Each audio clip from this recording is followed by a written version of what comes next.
Bismillahirrahmanirrahim. Assalamualaikum warahmatullahi wabarakatuh. Salam sejahtera untuk kita semua. Puji syukur kehadirat Allah Subhanahu wa Ta'ala, berkat rahmat hidayah serta ridhonya lah sehingga saya dapat menyampaikan deskripsi mata kuliah pada kesempatan kali ini. Salawat serta salam kita panjatkan kepada junjungan Nabi besar Muhammad sallallahu alaihi wasallam. Perkenalkan, saya Dr. Febri Arianti Ningsih, SEMM, NIDN 07 01 02 8103. Saya merupakan salah satu dosen tetap yayasan di program studi manajemen Fakultas Ekonomi dan Bisnis Universitas Abdurrahman Saleh Situbondo yang beralamat di Jalan PB Sudirman nomor 7A Patokan Situbondo. Di sini saya akan memaparkan salah satu tridharma dosen, yaitu dalam hal kegiatan pengajaran. Di semester genap saya mengampu mata kuliah pengantar ekonomi syariah, di mana mata kuliah ini bersifat wajib. Mata kuliah pengantar ekonomi syariah memiliki bobot 2 SKS dengan kode FEM 1222. Mata kuliah ini ditempuh oleh mahasiswa program studi manajemen Fakultas Ekonomi dan Bisnis di semester 2. Sebelumnya saya akan memaparkan terlebih dahulu apa itu mata kuliah pengantar ekonomi syariah. Mata kuliah pengantar ekonomi syariah merupakan mata kuliah yang menggambarkan ekonomi Islam dibandingkan dengan ekonomi konvensional, baik dari sejarah hingga produk lembaga keuangan dalam perekonomian yang berlaku di Indonesia dan di dunia.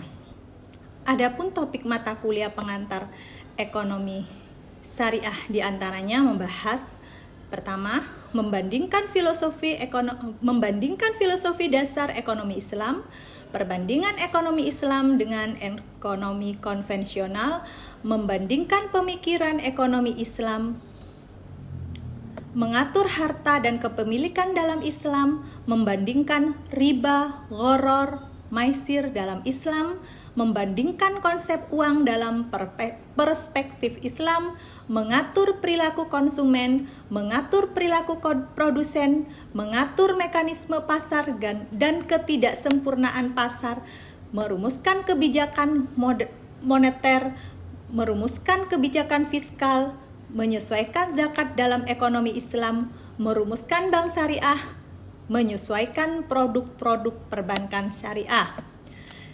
Capaian pembelajaran mata kuliah diantaranya yaitu mahasiswa mampu membandingkan filosofi dasar ekonomi Islam dan ekonomi konvensional, mahasiswa mampu membandingkan ekonomi konvensional serta mengatur harta dan kepemilikan dalam Islam, mahasiswa mampu membandingkan riba, gharar, dan maisir dalam Islam, serta konsep uang dalam perspektif Islam. Mahasiswa mampu mengatur perilaku konsumen dan produsen, mahasiswa mampu mengatur mekanisme pasar dan ketidaksempurnaan pasar, mahasiswa mampu merumuskan kebijakan moneter dan kebijakan fiskal, mahasiswa mampu menyesuaikan zakat dalam ekonomi Islam, mahasiswa mampu merumuskan bank syariah, mahasiswa mampu menyesuaikan produk-produk perbankan syariah. Melalui mata kuliah ini diharapkan nantinya mahasiswa mampu memahami konsep filosofi ekonomi Islam, sumber hukum ekonomi Islam, membandingkan ekonomi Islam dan ekonomi konvensional, serta diharapkan nantinya dapat mengaplikasikannya pada kehidupan di masyarakat. Mata kuliah pengantar ekonomi syariah melalui bimbingan dosen, perkuliahan ini menggunakan sistem pembelajaran SCA, yaitu Student Center Learning, di mana mahasiswa merupakan bagian utama atau bagian penting kegiatan perkuliahan dalam kelas dengan menggali sumber dan referensi. Peran dosen sebagai fasilitator bagi mahasiswa. apa yang telah mahasiswa gali terkait dengan materi yang akan didiskusikan di kelas. Terdapat beberapa metode atau cara saya selaku dosen dalam menerapkan pembelajaran. Di antaranya yang pertama, metode ceramah, yaitu penyampaian atau pemaparan materi secara langsung kepada mahasiswa berdasarkan referensi terbaru yang dipakai, serta bantuan modul dan PowerPoint yang diberikan di awal perkuliahan dalam rangka pencapaian tujuan pembelajaran. Berikutnya metode tanya jawab, di mana merupakan kelanjutan dari metode ceramah. Metode ini dilakukan setelah pemaparan materi. Tujuan metode ini untuk membentuk perkuliahan dua arah, di mana mahasiswa dituntut untuk selalu aktif selama perkuliahan berlangsung. Hal ini dilakukan agar adanya interaksi antara mahasiswa dan dosen atau bahkan antara mahasiswa dengan mahasiswa lain di dalam kelas. Metode selanjutnya adalah metode diskusi. Tujuan metode ini adalah untuk membentuk perkuliahan multi arah atau banyak arah, di mana dengan membentuk kelompok kecil di dalam kelas yang setiap kelompok akan diberi tugas untuk dapat dipresentasikan di depan kelas dan kemudian dilakukan diskusi bersama atau tanya jawab dengan kelompok mahasiswa lainnya, agar adanya interaksi yang tidak hanya antara mahasiswa dengan dosen, namun juga interaksi antar mahasiswa satu dengan mahasiswa yang lainnya. Guna untuk dapat memecahkan masalah bersama yang terjadi di dalam kelas, metode ini saya terapkan 2 kali dalam setengah semester, pada saat pertemuan terakhir sebelum UTS dan sebelum UAS. Metode yang keempat adalah metode penugasan, di mana dilakukan untuk memastikan terkait pemahaman mahasiswa terhadap materi yang sudah diberikan oleh dosen di dalam kelas. Adapun media yang saya gunakan adalah untuk menunjang kelancaran pembelajaran di kelas, yaitu software dan hardware. Di mana untuk software yang pertama dalam bentuk PPT materi perkuliahan yang disampaikan sebelum jadwal perkuliahan. Kemudian yang kedua dalam bentuk email, Google Drive, Classroom, yaitu sebagai media yang digunakan untuk mengumpulkan tugas mahasiswa. Dan yang terakhir adalah WhatsApp Group sebagai media tambahan, di mana media ini digunakan untuk memperlancar komunikasi ataupun interaksi antara dosen dan mahasiswa, dan juga antara mahasiswa satu dengan mahasiswa lainnya di luar kelas. Biasanya media ini digunakan oleh mahasiswa untuk mengajukan pertanyaan saat berada di luar jam perkuliahan. Sedangkan untuk hardware digunakan beberapa di antaranya berupa laptop, LCD proyektor, modul, kemudian ada whiteboard dan spidol. Untuk aspek assessment, dalam hal ini saya melakukan penilaian terhadap mahasiswa secara objektif untuk mengukur kemampuan mahasiswa itu sendiri. Adapun penilaian hasil belajar yang saya sampaikan pada awal perkuliahan saat pemaparan kontrak kuliah terdiri dari 4 unsur, di antaranya meliputi 1 absensi. Untuk absensi ini, mahasiswa diperbolehkan untuk tidak hadir, baik itu alasan sakit, izin, ataupun tanpa keterangan. Hanya maksimal sebanyak 3 kali pertemuan. Atau dalam artian, kehadiran mahasiswa minimal sebanyak 75%. Yang kedua, tugas yang meliputi tes dan non-tes, di mana untuk tes yaitu berupa penugasan atau soal yang diberikan secara individu kepada setiap mahasiswa dalam bentuk soal uraian. Sedangkan untuk yang non-tes yaitu berupa tugas kelompok, baik dalam bentuk presentasi ataupun diskusi kelompok. Yang ketiga, UTS, ujian tengah semester. Yang keempat, UAS, ujian akhir semester, di mana untuk masing-masing penilaian memiliki bobot yang sama, yaitu 25%. Dari hasil assessment yang telah saya sampaikan dan yang telah dilakukan, diharapkan mahasiswa dapat mengetahui dan memahami proses penilaian dalam perkuliahan. dengan prinsip adil, objektif, dan juga transparan, serta dapat mengurangi bias subjektivitas dalam proses penilaian. Demikian pemaparan deskripsi mata kuliah pengantar ekonomi syariah yang dapat saya sampaikan. Selanjutnya akan ada video pada saat proses pembelajaran di kelas. Terima kasih. Wassalamualaikum warahmatullahi wabarakatuh. Assalamualaikum warahmatullahi wabarakatuh. Waalaikumsalam warahmatullahi wabarakatuh. Selamat pagi. Alhamdulillah, puji syukur kehadirat Allah Subhanahu wa taala karena di pagi ini kita masih diberi nikmat dan rahmatnya sehingga kita bisa menimba ilmu Allah untuk berguna esok. Baik, sebelum kita mulai, kita berdoa terlebih dahulu. Berdoa dimulai.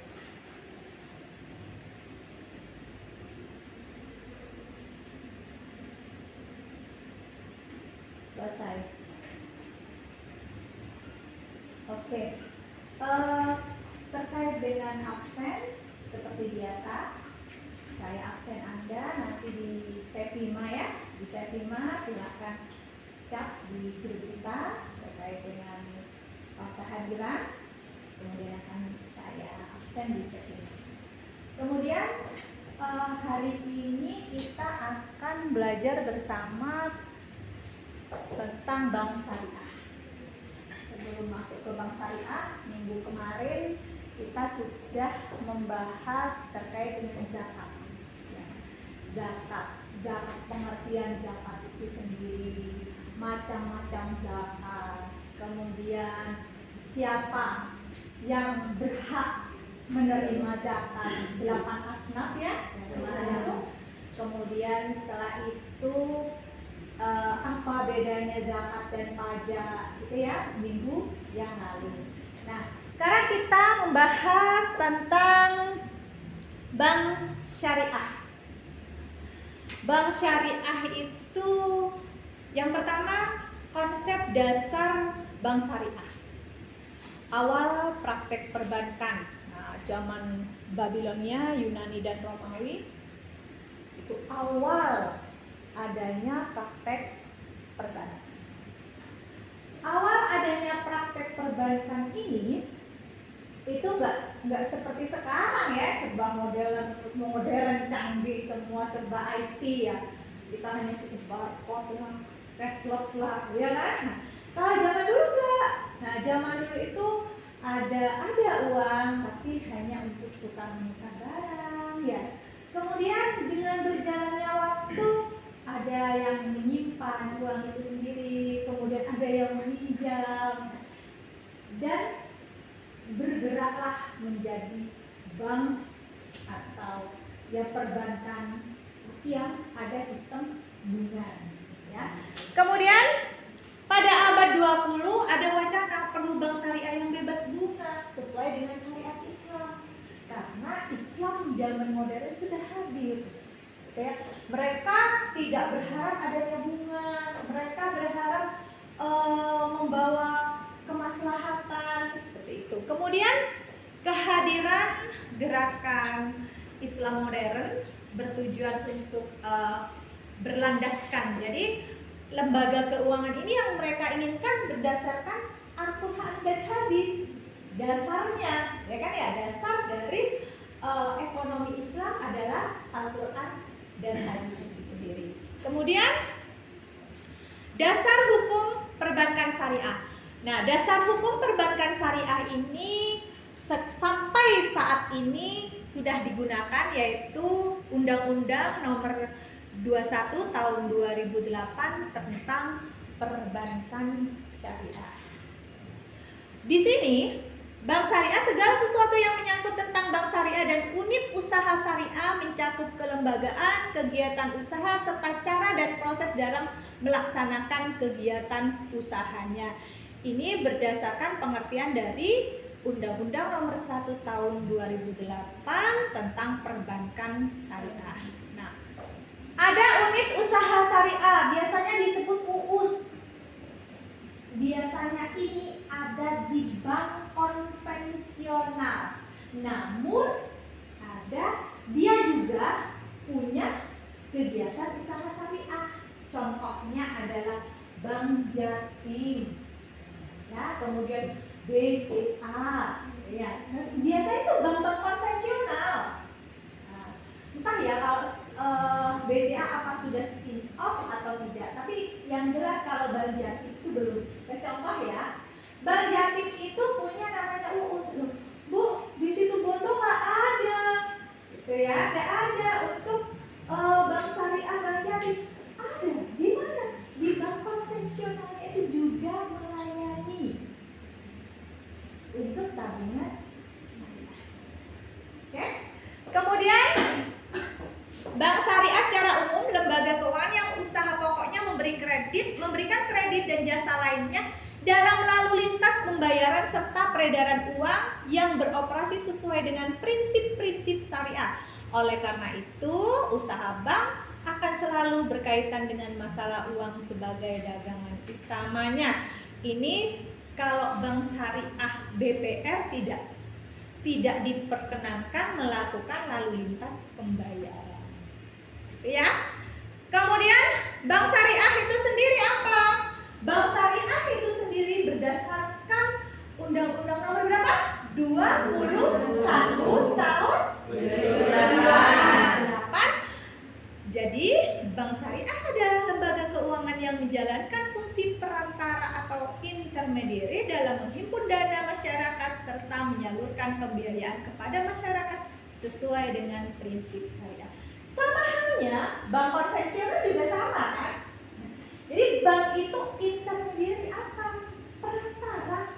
Jadi ada keikutsertaan Bank Indonesia dalam mengelola moneter syariah. Kemudian ini ada juga dari Bank Indonesia. Nah, ini Bank Indonesia terucap. Nah, inilah yang ada hingga saat ini. Apa yang ada hingga saat ini? Undang-Undang tentang Perbankan Syariah nomor 21 tahun 2008 hingga saat ini. Oke. Kemudian sekarang perbedaan bank konvensional dan bank syariah. Konsep dasar perbankan konvensional. Kita bank, ini bank ya. Dari segi penabung, yang nabung ke kita nabung, ya kan? Berarti penabung berharap apa? Berharap bunga dong. Iya, berharap bunga. Sama halnya kita kepada siapa? Kepada kreditur. Kita memberikan kredit kan? Menyalurkan uang yang ada di bank, kita salurkan. Kredit itu kita ngarep apa sih kalau konten?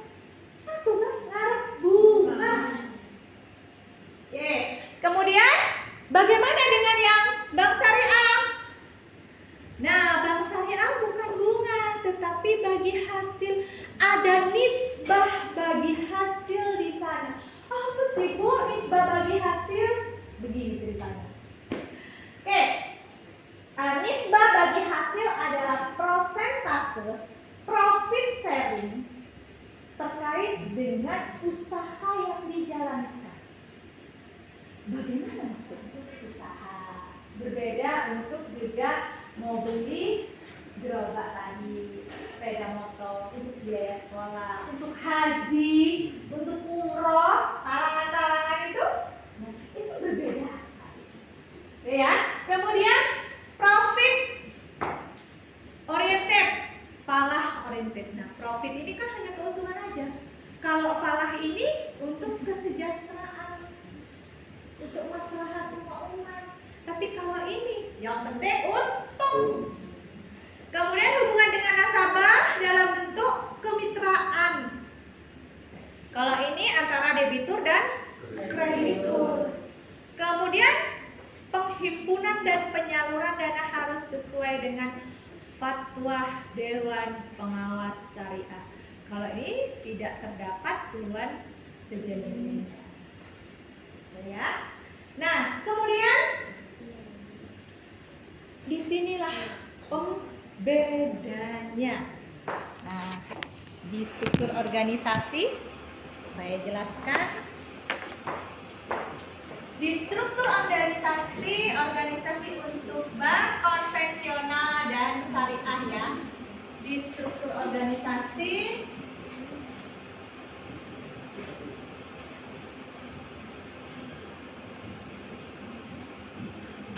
itu kalau bank syariah itu ada namanya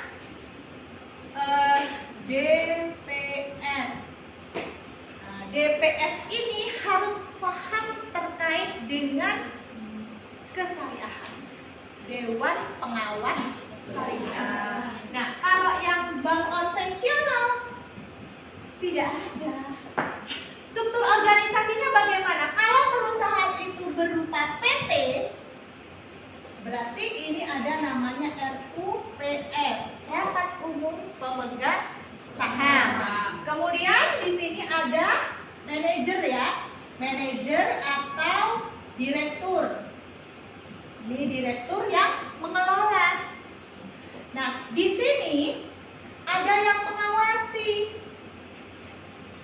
Kalau di sini kalau bank syariah itu ada namanya DPS. Kalau di sini Dekom, Dewan Komisaris. Nah, kalau di konvensional ini tidak ada. Karena apa? Ini kan semuanya serba bunga. Kalau ini dilihat dulu fatwa MUI-nya, kemudian terkait dengan kemaslahatannya dan lain sebagainya. Itu ya untuk perbedaan di struktur organisasi.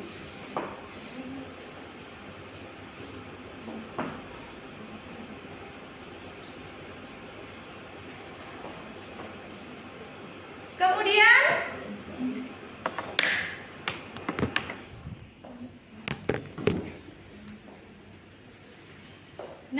menurut Syafi'i Antonio ini pakar dari ekonomi syariah yang berasal dari Indonesia.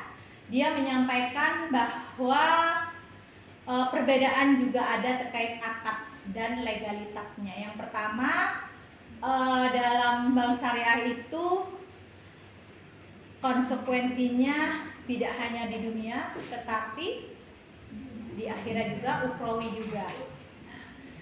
Harus ada syarat dan rukunnya.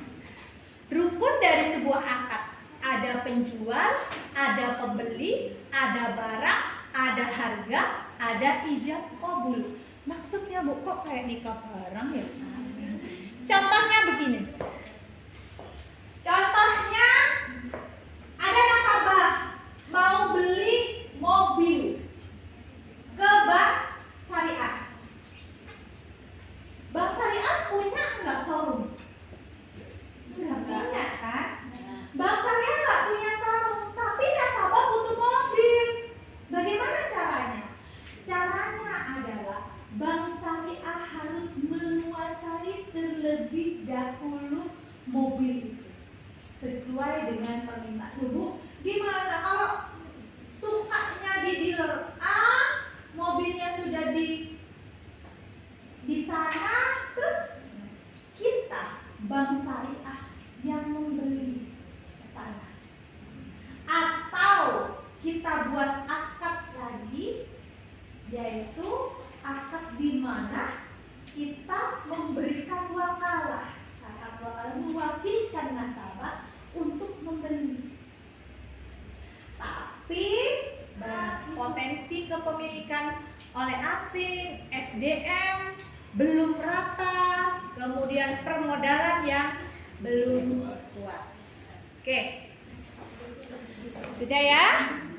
Kemudian, terima kasih. Seiring dengan terima kasih ini, saya ingin bertanya. Kita sudah saya jelaskan nih mata kuliah kita.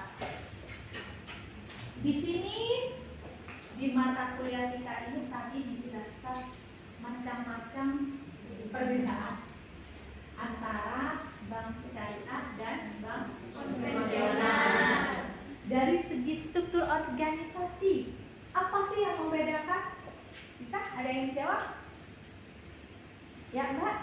Kalau bank syariah itu penyaluran dan penghimpunannya harus sesuai dengan Dewan Pengawas Syariah. Kalau yang konvensional tidak ada DPS-nya. Oh, benar sekali. Nah, baik menghimpun dana maupun menyalurkan dana itu harus ada fatwanya, fatwa MUI-nya. Fatwa MUI ini, nah siapa yang melihat atau menjaga keabsahan dari ekonomi syariah di dalam perbankan syariah? Ya Dewan Pengawas itu, Dewan Pengawas Syariah. Itu yang membedakan. Nah, kalau Dewan Komisaris juga ada di bank syariah. Dia melihat dari apanya? Dari laporan keuangannya. Oke, sudah ya. Kemudian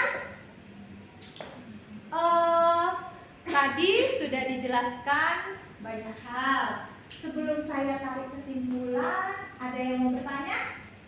Ya, silakan. Baik, mohon izin bertanya. Ya. Assalamualaikum warahmatullahi wabarakatuh. Waalaikumsalam. Perkenalkan, nama saya Imam Akbar. Langsung saja tanpa mengurangi rasa hormat. Nah, ketika kita berbicara tentang perbankan, pasti kita berbicara tentang yang namanya keuangan. Nah, di keuangan tersendiri itu ada yang namanya Otoritas Jasa Keuangan atau bisa disebut dengan OJK. Nah, mungkin teman-teman semuanya juga mengetahui. Nah, pertanyaannya, apa sih peran OJK tersebut terhadap bank syariah? Mungkin hanya seperti itu. Terima kasih. Terima kasih banyak. Bagus sekali pertanyaannya. Tadi belum disebutkan secara gamblang ya, apa itu peran dari OJK. Sama halnya dengan perbankan konvensional, peran OJK itu juga ada dua. Yang pertama sebagai pengawas, yang kedua sebagai pembuat undang-undang. Jadi kalau dari segi pengawas, dia mengawasi bank syariah. Baik dari segi penyaluran dananya, kemudian penghimpunan dananya, sesuai atau tidaknya terkait dengan pembiayaan syariahnya. Bisa nggak Bu OJK itu tahu nggak sama produk-produk bank syariah, kemudian akad-akad syariah? Namanya pengawas. Dia kenapa kok bisa tahu? Nah, dia juga dididik, ya kan ya? Dia juga punya pelatihan. OJK itu sangat penting peranannya di dalam dunia lembaga keuangan ini. Mungkin itu saja. Ada lagi? Sudah ya? Baik. Akan saya tarik kesimpulan di sini bahwa perbankan di awal itu tidak seperti sekarang. Ya, di zaman Romawi, Babilonia, dan lain sebagainya. Nah, kemudian dengan seiring bertambahnya waktu, kemudian ada nama Islam yang semakin berkembang, kemudian sejarah Islam ya, sejarah perbankan itu di dunia, di Indonesia sendiri ada bank pertama 1992 ada namanya Bank Muamalah Indonesia. Kemudian sekarang ada yang sekarang lagi ngetren namanya BSI ya. Nah, Bank Syariah Indonesia. Bank Syariah Indonesia itu kumpulan dari bank-bank syariah milik pemerintah. Jadi merger jadi satu. Ada namanya BRI Syariah yang masuk di situ, ya kan? Mandiri Syariah, BRI Syariah menjadi satu, melebur jadi Bank Syariah Indonesia. Kemudian setelah itu kita tahu perbedaan antara bank syariah dan bank konvensional. Nah, kemudian berikutnya adalah kita harus tahu nih analisis SWOT-nya. Apa sih kekuatan bank syariah? Apa sih kelemahannya? Apa sih peluangnya? Apa sih artinya? Tantangannya apa? Seperti itu ya. Mungkin itu saja pertemuan kita kali ini. Terima kasih banyak atas perhatiannya. Assalamualaikum warahmatullahi wabarakatuh.